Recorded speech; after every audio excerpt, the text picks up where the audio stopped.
Did someone tell you your squat needs to look like this? Well, they lied. Your anatomy is not one size fits all, and neither is your stance.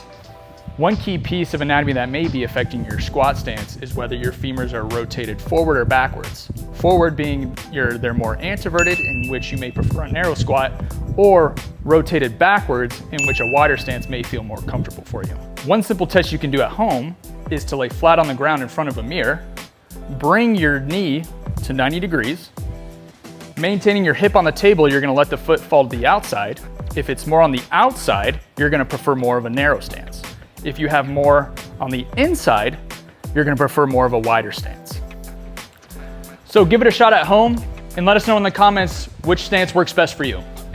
Another key piece of anatomy we're gonna be looking at is your trunk to femur ratio and how that affects your trunk as you squat down.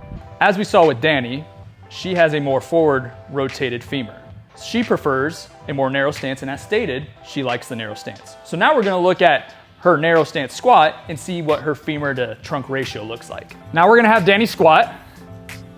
As we can see here, she has to lean her trunk forward more, indicating that her femurs are longer.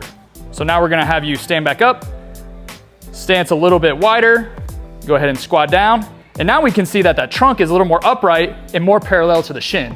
In parts 1 and 2, we talked a lot about anatomy. This is not so much anatomy related as it is mobility related. Some people might prefer a wider or narrow stance, but in that stance, they might also prefer toes out versus toes forward. And what that has to do with is your ankle mobility. If you don't have very good ankle mobility, a lot of times people prefer that toes out position. If you have good ankle mobility, toes forward works just fine.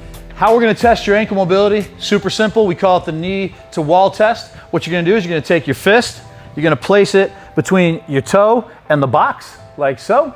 You're gonna then try to touch your knee to the box directly over your second toe without your heel coming off the ground. If you can touch your knee to the box, odds are good, you got great ankle mobility. But if you can't touch the box, we got some work to do. And we can show you what to do, how to do that in some other videos we have coming up.